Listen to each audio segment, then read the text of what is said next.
Hi guys, welcome to CSS Guide. അപ്പോൾ CSS start ചെയ്യുന്നതിന് മുമ്പായിട്ട് നമുക്ക് HTML അറിഞ്ഞിരിക്കുന്നത് മസ്റ്റാണ്. സോ HTML അറിയാത്ത ആരെങ്കിലും ഉണ്ടെങ്കിൽ ഓൾറെഡി ഞങ്ങളൊരു വീഡിയോ സീരീസ് HTML ചെയ്തിട്ടുണ്ട്. അപ്പോൾ അതിൻ്റെ പ്ലേലിസ്റ്റിൻ്റെ ലിങ്ക് ഡിസ്ക്രിപ്ഷൻ ബോക്സിലും കമൻറ്റ് ബോക്സിലും ഐ ബട്ടണിലൊക്കെ കൊടുത്തിട്ടുണ്ടാവും.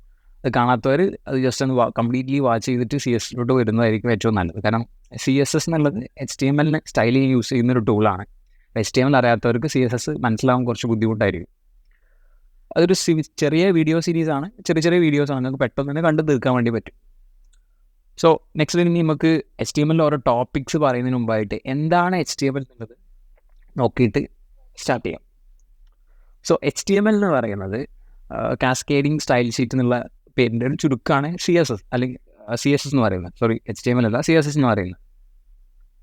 അപ്പോൾ ഈ CSS യൂസ് ചെയ്യുന്നത് ഞാൻ ഫസ്റ്റ് പറഞ്ഞ പോലെ തന്നെ HTML എന്നുള്ള സാധനത്തിന് HTML വെച്ച് ക്രിയേറ്റ് ചെയ്യുന്ന വെബ് പേജിനെ HTML വെച്ചൊരു വെബ് പേജ് ക്രിയേറ്റ് ചെയ്തിട്ടുണ്ടെങ്കിൽ ഇതേപോലെയൊക്കെ ഉണ്ടാവുള്ളൂ. ഇപ്പോൾ ജസ്റ്റ് പേരും അതിൻ്റെ ഡിസ്ക്രിപ്ഷൻ, അതിൻ്റെ ഡീറ്റെയിൽസ്, ഐക്കൺ, ഇങ്ങനെയൊക്കെയാണ് വരിക. അപ്പോൾ ഇത് കാണുമ്പോൾ തന്നെ വലിയൊരു ഭംഗിയില്ല. അപ്പോൾ ഇതിന് ഭംഗി കൂട്ടാൻ വേണ്ടി യൂസ് ചെയ്യുന്ന സാധനമാണ് സിമ്പിളായിട്ട് പറഞ്ഞു കഴിഞ്ഞാൽ CSS എന്ന് പറയുന്നത്. അപ്പോൾ ഇങ്ങനെ ഇരിക്കുന്നൊരു വെബ് പേജിനെ മാറ്റിയിട്ട് കുറച്ച് സ്റ്റൈലൊക്കെ അപ്ലൈ ചെയ്ത് കളറൊക്കെ കൊടുത്ത് ബാക്ക്ഗ്രൗണ്ട് ഡീറ്റെയിൽസ് ഒക്കെ കൊടുത്ത് ഈ ഒരു വെബ് പേജിൻ്റെ കേസ് പറയുകയാണെങ്കിൽ ഇപ്പോൾ കൂമൺ തന്നെ നമ്മളെ ആ ഒരു ലോഗോ നമുക്കൊരു സൈഡിലോട്ടാണ് വെക്കേണ്ടത്. അത് അടിയിലായിട്ടല്ല കണ്ടന്റ് കാണേണ്ടത്. അപ്പോൾ അതൊരു സൈഡിലോട്ട് വരണം.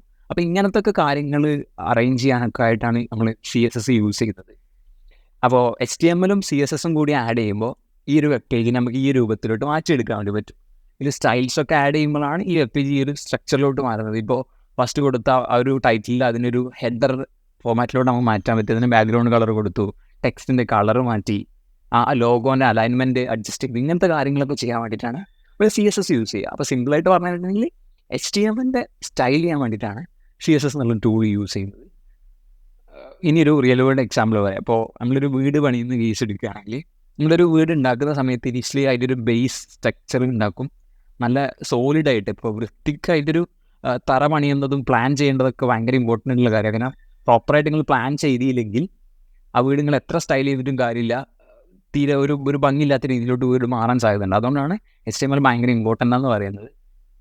ഇനി നെക്സ്റ്റ് ആയിട്ട് ഇപ്പോൾ വീടൊക്കെ ഉണ്ടാക്കി കഴിഞ്ഞിട്ടുണ്ടെങ്കിൽ സ്ട്രക്ചറൊക്കെ സോളിഡായി, പക്ഷേ അതിന് ഭംഗി കിട്ടണമെങ്കിൽ അതിൻ്റെ മുകളിൽ നല്ല പെയിൻ്റ് അടിക്കണം, അതേപോലെ ഇൻറ്റീരിയർ ചെയ്യണം, മുറ്റം ഇൻ്റർലോക്ക് ചെയ്യണം, ഇങ്ങനത്തെ കുറേ കാര്യങ്ങളുണ്ടല്ലോ, നല്ല ടൈൽ യൂസ് ചെയ്യണം.